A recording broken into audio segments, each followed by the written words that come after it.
À 69 ans, elle fait partie des membres de la famille royale qui servent le plus la couronne.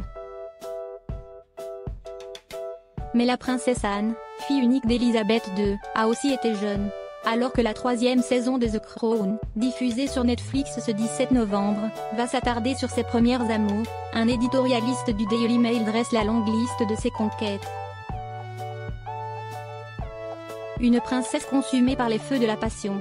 À la voir au balcon du Royal Albert Hall de Londres pour célébrer le Remembrance Day, ce samedi 9 novembre, difficile de la démasquer. Air recueilli, chignon laqué, robe et collant noir. C'est une princesse Anne, à peine plus austère que d'ordinaire, qui a pris place aux côtés de Meghan Markle et du prince Harry pour célébrer les soldats tombés au combat lors de la Première Guerre mondiale.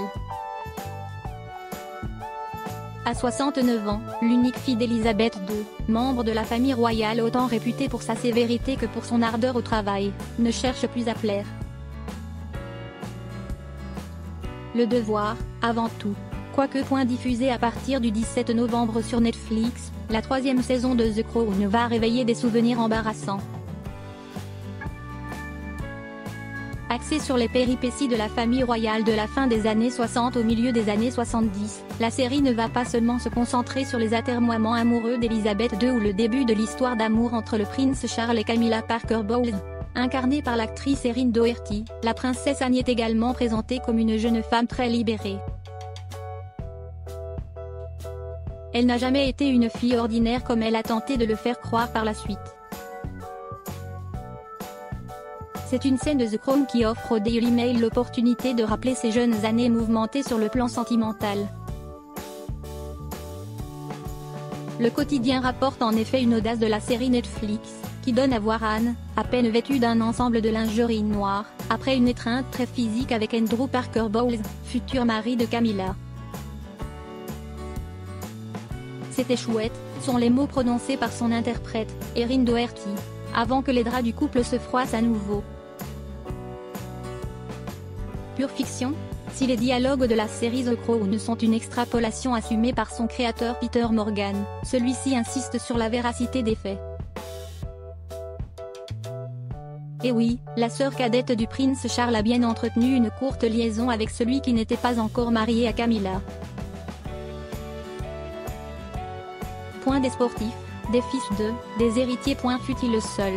Comme le rappelle l'éditorialiste Richard Kay, la princesse qui a gardé la ligne d'une écuyère fit fantasmer une génération de jeunes hommes bien nés il y a près d'un demi-siècle. Elle n'a jamais été une fille ordinaire comme elle a tenté de le faire croire par la suite, insiste même le journaliste. On lui a pardonné sa correspondance brûlante avec Timothy Lawrence, qui fit exploser son premier mariage avec Mark Phillips, père de ses enfants Peter et Zara.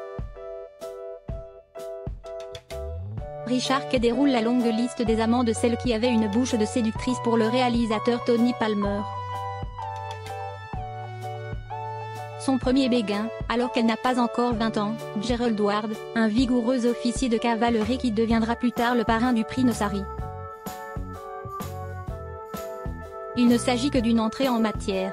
Suivront le joueur de polo Sandy Harper, un playboy sulfureux, le comte de Caithness, dont le père gère le domaine de Balmoral, Ewen Cameron, futur baron Cameron de Dillington, Brian Alexander, fils d'un héros de guerre, le prince Carl Gustaf de Suède ou encore Richard Mide, championne olympique d'équitation. Un tableau de chasse plutôt bien fourni pour une princesse qui reprochait à Lady Diana ses errances sentimentales.